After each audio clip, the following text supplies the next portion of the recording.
Às vezes, o sangue que corre em nossas veias é apenas um lembrete biológico de uma traição que o coração não consegue esquecer. No calor escaldante do Nordeste, onde as promessas deveriam ser tão firmes quanto as raízes de um juazeiro, Isadora descobriu que a lealdade de um pai pode ser volátil como o vento do litoral. Após 4 anos sendo tratada como uma estranha na própria casa, trocada pela conveniência de um novo casamento e silenciada pela crueldade de uma mulher que roubou seu lugar, ela decidiu que o maior ato de amor próprio seria apagar o rastro daquele que a renegou. Esta não é apenas uma história sobre abandono, mas sobre o momento exato em que uma jovem decide que seu nome próprio vale muito mais do que o sobrenome de quem nunca soube ser pai. Antes de começarmos essa história incrível, não se esqueça de curtir o vídeo, se inscrever no canal e contar pra gente nos comentários de onde você está ouvindo essa história. O vento que sopra aqui no litoral de Alagoas tem um cheiro muito específico. É uma mistura de sal, sargaço seco e o cheiro doce das frutas que apodrecem sob o sol forte lá no quintal. Eu costumava amar esse cheiro.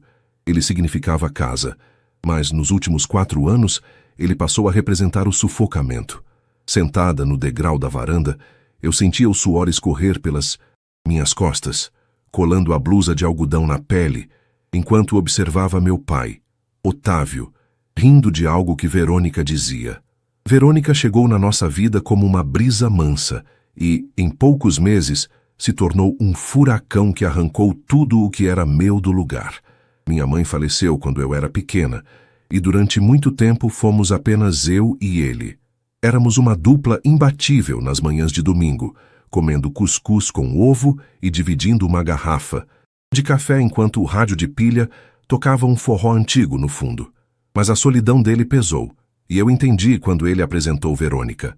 O que eu não entendi foi como ele permitiu que ela, tijolo por tijolo, construísse um muro entre nós dois. Verônica não era o tipo de vilã que gritava ou batia. Ela era sutil.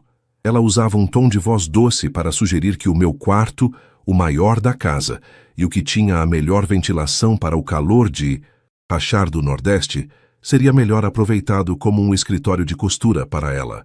Otávio, querido, a Isadora já está uma moça. Não precisa de tanto espaço para as bonecas, não é?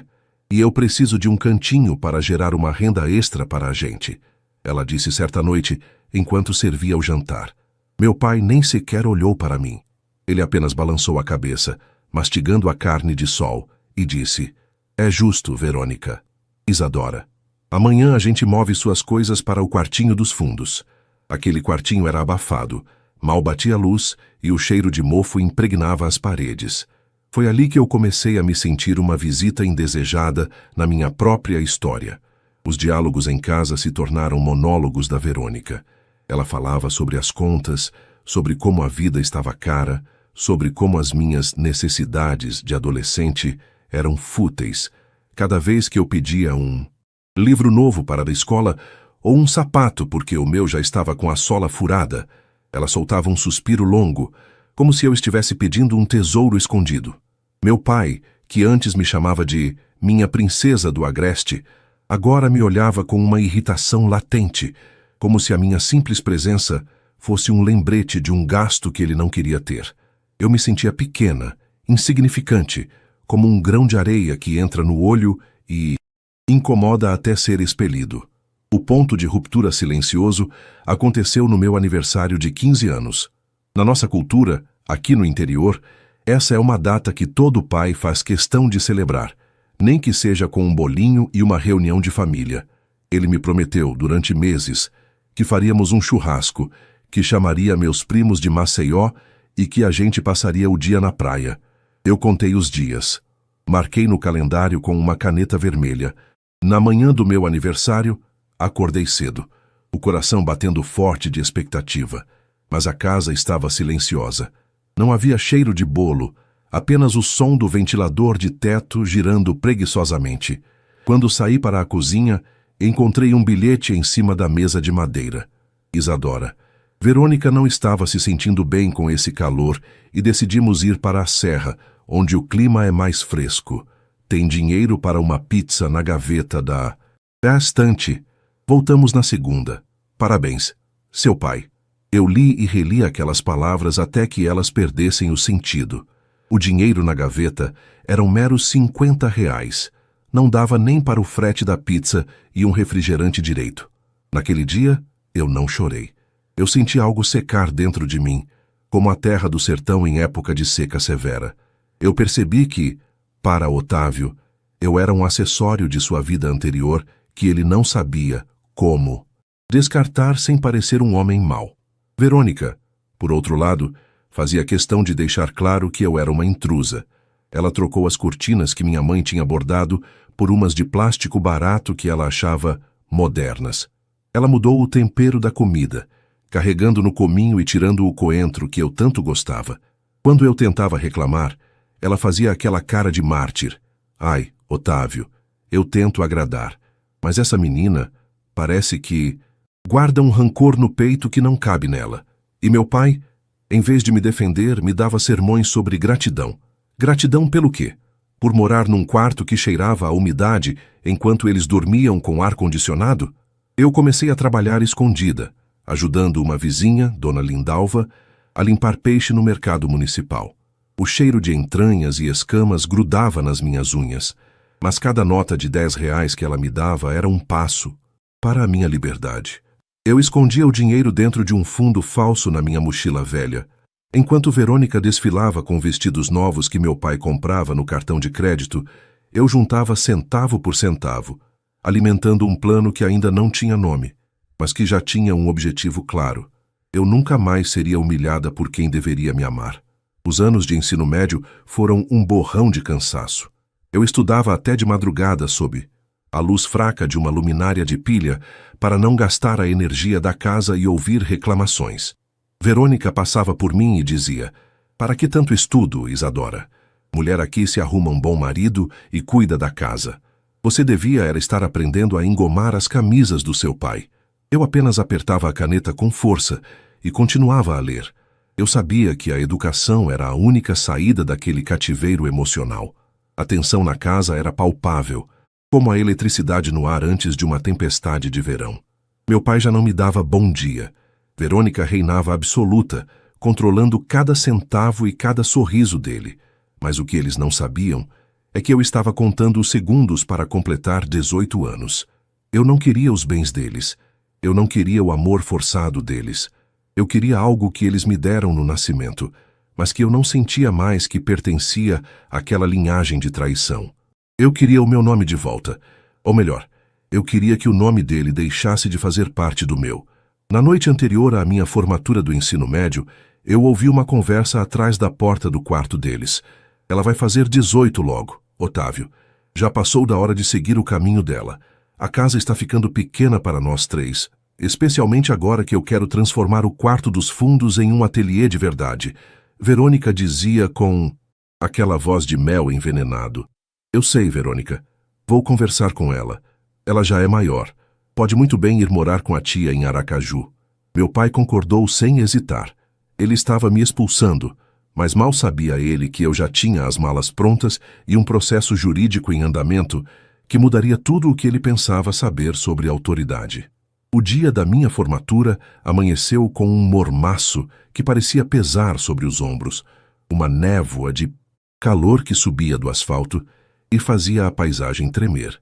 No meu quartinho abafado, eu passava o ferro naquela batinha azul alugada, sentindo o cheiro de tecido sintético barato aquecido e de amido de milho que eu usei para tentar dar algum corpo à gola mofina. Meus olhos ardiam, não de sono, mas de uma vigília que já durava anos. Olhei para o espelho manchado e não vi apenas uma menina de 18 anos prestes a receber um diploma. Vi uma estranha que carregava um fardo que não lhe pertencia mais.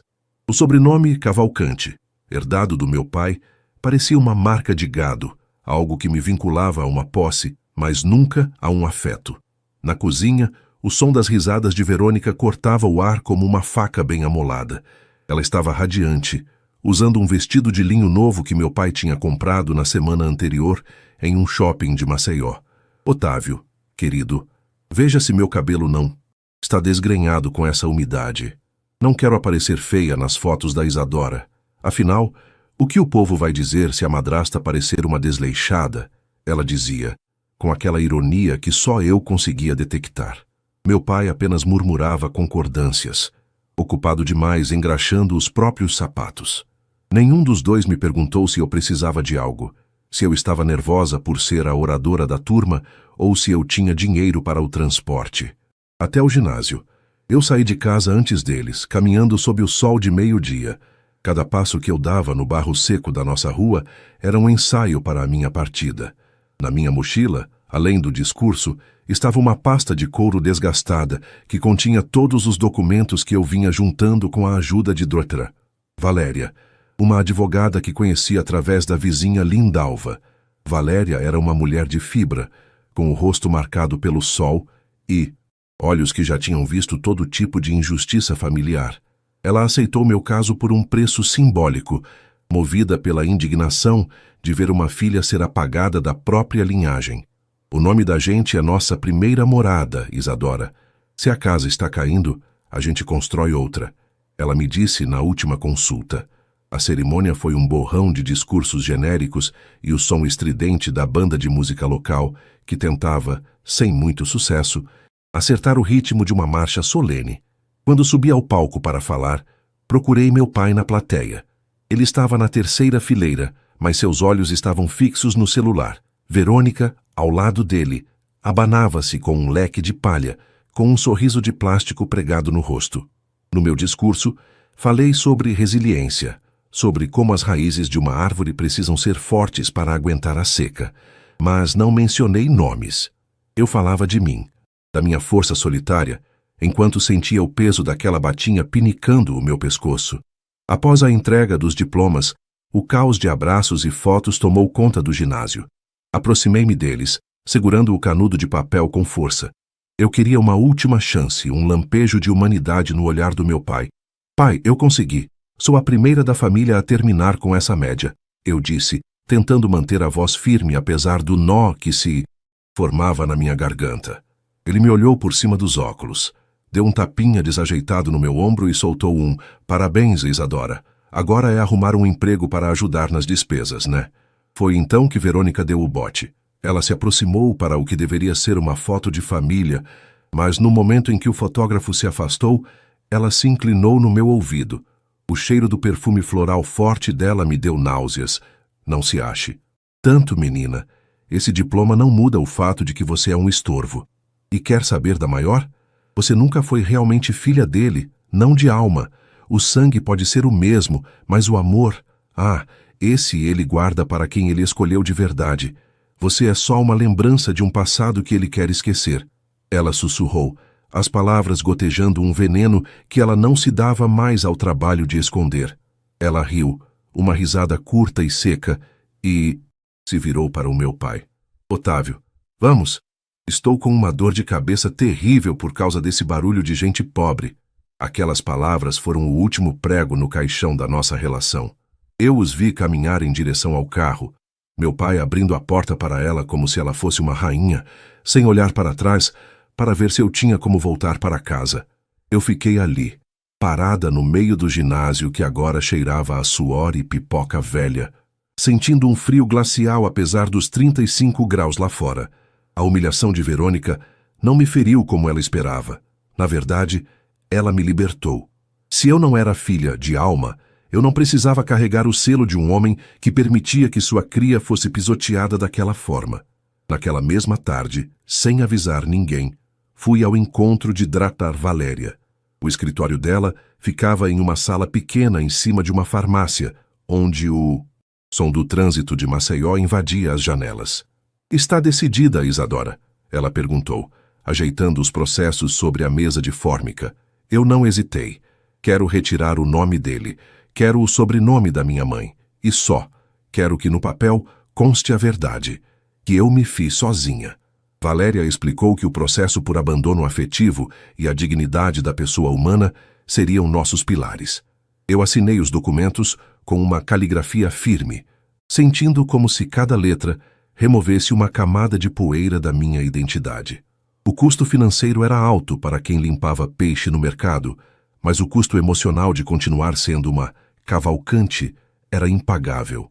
Passei os meses seguintes em um estado de dormência funcional. Eu trabalhava dobrado, suportava os olhares de desdém de Verônica e as cobranças financeiras de meu pai, que agora exigia que eu pagasse aluguel pelo quartinho dos fundos. A vida não é de graça, Miss Adora. Verônica diz que você já está ganhando seu dinheirinho, então nada mais justo, ele disse, enquanto contava as notas que eu entregava a ele, com as mãos ainda cheirando a maresia. Eu guardava o segredo a 7 chaves. Cada vez que chegava uma notificação do tribunal, eu corria para o portão para interceptar o carteiro antes que Verônica visse. Eu vivia uma vida dupla. A filha, submissa que aceitava as sobras durante o dia, e a mulher que planejava sua independência jurídica e existencial durante as noites de insônia. O processo avançava lentamente, como tudo no judiciário brasileiro, mas cada audiência preliminar era uma pequena vitória. Eu relatava ao juiz com uma voz que não tremia, os aniversários esquecidos, as refeições solitárias e a exclusão sistemática que eu sofria. Enquanto isso, em casa, o clima era de celebração para eles. Verônica tinha convencido meu pai a vender o pequeno terreno que era da minha mãe para financiar uma viagem de cruzeiro para os dois. É o nosso momento, Otávio, ela dizia, enquanto folheava catálogos de navios. Meu pai nem sequer me consultou sobre a venda. Para ele, eu já não fazia parte do patrimônio ou dos planos. O que ele não imaginava é que, enquanto ele planejava suas férias, eu estava finalizando o ato que o apagaria da minha vida. No dia em que a sentença finalmente saiu, assinada e carimbada, eu senti um peso de toneladas sair das minhas costas. Eu não era mais Isadora Cavalcante. Eu era apenas Isadora Martins, o nome de solteira da minha mãe, a mulher que me amou antes do mundo se tornar cinza. E eu já tinha a carta pronta, aquela que seria entregue no momento exato da minha partida definitiva. O envelope pardo, com o timbre, do Tribunal de Justiça de Alagoas, estava sobre a minha cama estreita, cujos lençóis já estavam dobrados em pilhas organizadas. O cheiro de peixe e maresia, que antes eu tentava desesperadamente lavar da minha pele, parecia agora uma medalha de honra. Foram aquelas madrugadas no mercado, sob a luz fria e o chão escorregadio, que pagaram cada taxa de cartório, cada consulta com Drpunpa, Valéria e, principalmente, a minha dignidade. O sol da tarde entrava pela fresta da telha quebrada, criando um feixe de poeira que dançava no ar abafado do quartinho. Eu respirei fundo, sentindo o ar quente queimar meus pulmões, mas era um ar que, pela primeira vez em 4 anos, não parecia faltar. Abri o documento com as mãos levemente trêmulas. Meus olhos correram pelas linhas formais, ignorando o juridiquês até chegarem ao que importava. Defiro o pedido de retificação de registro. Civil, ali, em letras pretas e definitivas, estava a minha certidão de nascimento renascida. Isadora Martins. A Cavalcante tinha sido extirpado, como um tumor que eu carregava sem saber que era maligno. Senti um riso nervoso escapar pela garganta, misturado com uma vontade de gritar que ecoaria por toda a vizinhança, passando pelos coqueirais até se perder no mar. Eu não era mais a herdeira da negligência de Otávio. Eu era a legítima dona da minha própria história. Lá fora, na sala, ouvi o som característico de malas sendo arrastadas. Era o dia da grande viagem. Verônica estava empolvorosa.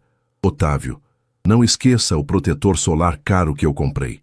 Aquele cruzeiro vai ser o luxo que a gente merece. Ela gritava, sua voz estridente atravessando as paredes finas. Eu sabia que aquela viagem tinha sido paga com o suor e o sangue da memória da minha mãe.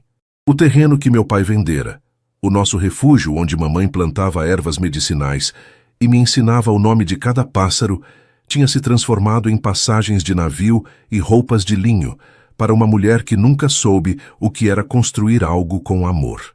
A raiva que antes me consumia tinha se transformado em uma frieza cirúrgica. Eu terminei de colocar minhas poucas roupas em 2 sacolas de lona. Não levei nada que eles tivessem me dado nos últimos anos, o que, na verdade, não era muita coisa além de roupas velhas e sapatos apertados. Deixei para trás a cama de solteiro com o colchão afundado e o ventilador que fazia mais barulho do que vento. Saí do quarto e encontrei os dois no corredor. Verônica me olhou de cima a baixo, com um desdém que já não me alcançava mais. Vai sair para trabalhar no mercado a essa hora, Isadora? Que cheiro horrível, minha filha. Veja se não. Encosta nessas minhas malas novas, ela disse, tapando o nariz com um lenço de seda. Meu pai estava ao lado dela, com um chapéu de palha novo, parecendo um turista em sua própria vida. Ele evitou meu olhar, como sempre fazia quando a culpa tentava bater à porta. A gente volta em 15 dias, Isadora. Deixei o dinheiro da luz na gaveta, não gaste com besteira. Ele murmurou, a voz sem qualquer peso emocional. Não se preocupe. Pai, eu também estou de saída, respondi, minha voz saindo mais calma do que eu esperava. Verônica soltou uma risadinha debochada. Vai para onde? Para a casa daquela vizinha cheirando a peixe? Eu não respondi. Apenas esperei que eles saíssem em direção ao táxi, que já buzinava lá fora. Assisti pela fresta da janela, enquanto eles se acomodavam, felizes e alheios ao terremoto que eu tinha deixado preparado na mesa da cozinha. Assim que o carro dobrou a esquina, voltei para dentro. A casa parecia um túmulo. Fui até a mesa e coloquei o envelope pardo, aberto, ao lado de uma carta escrita à mão, com uma letra que eu tinha treinado para ser firme e legível. Naquela carta, eu não despejei ódio gratuito. Despejei a verdade nua e crua, aquela que eles tentaram soterrar sob camadas de egoísmo. Eu escrevi sobre como eu sabia da ilegalidade da venda do terreno. Tortura. Valéria tinha descoberto que, como herdeira direta da minha mãe, eu possuía 50% daquele imóvel, e que a assinatura da minha mãe no documento de cessão de direitos, feita anos atrás em um momento de doença, tinha brechas legais que eu já estava contestando judicialmente. Informei a ele que uma liminar já havia sido solicitada para bloquear o restante do dinheiro na conta dele, o que provavelmente transformaria o resto da viagem deles em um pesadelo de cartões recusados e contas a pagar. Mas o golpe final, o que eu sabia que destruiria o pouco que restava do orgulho de Otávio, estava no parágrafo final. Você disse, Verônica, na minha formatura, que eu nunca fui filha dele de alma. E pela primeira vez eu concordo com você. Por 4 anos, eu fui invisível para o homem que deveria ser meu porto seguro. Por 4 anos, eu fui trocada por promessas vazias e pelo seu veneno. Por isso, hoje, no meu aniversário de 18 anos, eu dei a vocês o que vocês sempre quiseram, a minha ausência total. Não procurem por Isadora Cavalcante. Ela deixou de existir. A partir de hoje, meu nome é Isadora Martins. Eu arranquei de mim o único vínculo que ainda me prendia a você, Otávio, o seu sobrenome. Não sou mais sua filha no papel, na alma ou na memória. Fique com sua nova esposa e com o vazio que vocês mesmos criaram. Fechei a porta daquela casa pela última vez, sentindo o sol da tarde bater no meu rosto. Caminhei em direção ao ponto de ônibus com as sacolas pesadas, mas me sentindo leve como nunca. Eu tinha um novo quarto alugado perto da universidade, onde eu começaria a estudar com a bolsa que conquistei. Eu tinha um nome novo. E, acima de tudo, eu tinha a certeza de que a justiça, no Nordeste ou em qualquer lugar do mundo, às vezes não vem do céu, mas da caneta de quem decide parar de ser vítima. Enquanto o ônibus se afastava daquele bairro, imaginei o momento em que eles voltariam da viagem, talvez mais cedo do que o esperado devido aos bloqueios bancários, e encontrariam aquela mesa. Imaginei meu pai lendo que o nome dele tinha sido rejeitado por quem ele mais deveria ter protegido. A vingança não era sobre o dinheiro do terreno, embora ele fizesse falta. Era sobre mostrar que a minha identidade não estava à venda. O mormaço de Alagoas parecia agora um abraço morno, saudando a nova Isadora que nascia das cinzas daquela traição. O tempo no Nordeste tem uma forma curiosa de curar feridas, não fechando-as completamente, mas cobrindo-as com uma casca grossa e resistente, como a pele de um mandacaru. 1 ano se passou desde que deixei aquela casa com 2 sacolas de lona e um sobrenome a menos. Agora, sentada em um banco de madeira na praça da faculdade, em Maceió, eu observava o movimento dos estudantes e o brilho do sol refletido nas poças de água da chuva rápida que acabara de cair. O cheiro de terra molhada se misturava ao aroma do café de coador que eu segurava em um copo de plástico térmico. Eu não era mais a menina que limpava peixe com os olhos cheios de lágrimas. Eu era Isadora Martins, estudante de direito, bolsista e, finalmente, dona dos meus silêncios. A vingança, eu descobri, não é um prato que se come frio, mas um processo que se cozinha lentamente no fogo da justiça. Valéria tinha sido implacável. O bloqueio dos bens de Otávio aconteceu exatamente quando eles estavam em uma parada em Salvador, prontos para descer do navio e esbanjar o dinheiro que não era deles. Imaginei a cena centenas de vezes. Verônica tentando passar o cartão de crédito em uma loja de grife no Pelourinho, apenas para ouvir o não autorizado ecoar pelo estabelecimento. O banco tinha retido o valor da venda do terreno da minha mãe por ordem judicial, alegando fraude na assinatura e falta de anuência da herdeira necessária. Eles tiveram que voltar para a casa de ônibus, humilhados, com as malas de luxo servindo apenas de peso morto em um trajeto de 10 horas de estrada sob o sol escaldante. Eu soube dos detalhes através de Dona Lindalva, que ainda me mandava mensagens contando as fofocas da rua. Isadora, minha filha, o povo diz que a briga foi feia. Verônica gritava que o seu pai era um frouxo por ter deixado uma pirralha passar a perna neles. Eles estão vivendo à base de bico agora, porque a conta foi congelada e o processo do terreno vai demorar anos. Ela escreveu. Eu li aquilo enquanto subia as escadas, do meu pequeno apartamento no bairro do Farol. Não senti alegria, mas senti uma paz profunda, uma sensação de que a balança do universo, que estava inclinada para o lado deles por tanto tempo, finalmente tinha se equilibrado. Mas o confronto final não aconteceu no tribunal, nem por mensagens. Aconteceu há 2 meses, em uma tarde de terça-feira, quando eu saía da biblioteca da universidade, carregando um volume pesado de direito civil. Eu o vi de longe, encostado em um poste de luz. Otávio parecia 10 anos mais velho. O rosto, antes corado e arrogante, estava pálido e vincado por rugas de preocupação. As roupas estavam amassadas e ele não usava mais o relógio de ouro que tanto prezava. Quando nossos olhos se encontraram, ele não sorriu. Ele apenas me encarou com uma mistura de medo e ressentimento. Isadora, ele disse, a voz saindo rouca, cansada. Eu parei, mantendo uma distância segura.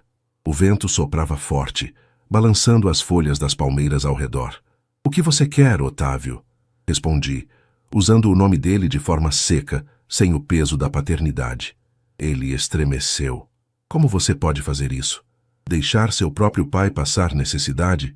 Bloquear o dinheiro que era nosso? Verônica foi embora, Isadora. Ela me deixou assim que o dinheiro acabou e a justiça bateu na porta. Disse que não ia morar em uma casa que cheirava a processo. Eu respirei fundo, sentindo a textura da capa do meu livro sob os dedos. O dinheiro nunca foi seu, Otávio. Era da minha mãe. Era o suor de uma mulher que você esqueceu no momento em que outra apareceu. E sobre passar necessidade, eu passei necessidade de afeto, de respeito e de um lar por 4 anos enquanto morava sob o seu teto. Você me tratou como um móvel velho no quartinho dos fundos. Agora, você só está colhendo o que plantou no deserto que criou entre nós. Ele tentou se aproximar, com os olhos marejados, jogando a última carta de quem não tem mais nada, a culpa. Sangue é sangue, minha filha. Você ainda é uma cavalcante. O que o povo vai dizer se souber que você destruiu a vida do seu pai? Foi nesse momento que eu tirei a minha nova carteira de identidade da bolsa. Abri e mostrei a ele o nome impresso, em letras claras e nítidas. Eu não sou uma cavalcante.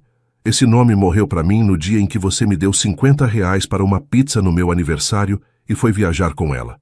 Veja bem o nome que está aqui, Isadora Martins. Eu não tenho pai, Otávio. Eu me criei, eu me sustentei e eu me nomeei. Você é apenas um estranho com quem eu dividi uma biologia por acidente. Ele ficou em silêncio, a boca entreaberta, olhando para aquele pedaço de plástico como se fosse uma sentença de morte. Eu não esperei por uma resposta. Dei as costas e comecei a caminhar em direção ao ponto de ônibus. Senti o peso do olhar dele nas minhas costas, mas não vacilei. A cada passo, eu me sentia mais leve. A vingança completa não era deixá-lo pobre, embora isso fosse uma consequência justa de seus atos. A vingança completa era a minha total e absoluta indiferença. Ele não tinha mais poder para me ferir, para me irritar ou para me fazer chorar. Ele era apenas um fantasma de um passado que eu tinha decidido enterrar com honras de guerra. Hoje, minha vida é simples, mas é minha. Trabalho como estagiária em um escritório que cuida de casos de direito de família, ajudando outras jovens que, como eu, foram silenciadas por pais omissos ou madrastas cruéis. À noite, volto para o meu apartamento, onde o cheiro de mofo foi substituído pelo perfume de incenso de lavanda e o som de música clássica que uso para estudar. Às vezes, vou até a orla de Ponta Verde para ver o pôr do sol. O céu se tinge de laranja, rosa e roxo, refletindo nas águas mansas do mar de Alagoas. Ali, sentada na areia, eu brindo a minha própria coragem com uma água de coco gelada. O processo do terreno ainda corre na justiça. Hidra, Valéria diz que em breve o valor será liberado. Totalmente para mim. Com esse dinheiro, pretendo comprar uma casinha pequena, com um jardim onde eu possa plantar o coentro e as ervas que minha mãe tanto amava. Vou criar um santuário para a memória dela, um lugar onde o nome Martins seja honrado em cada detalhe.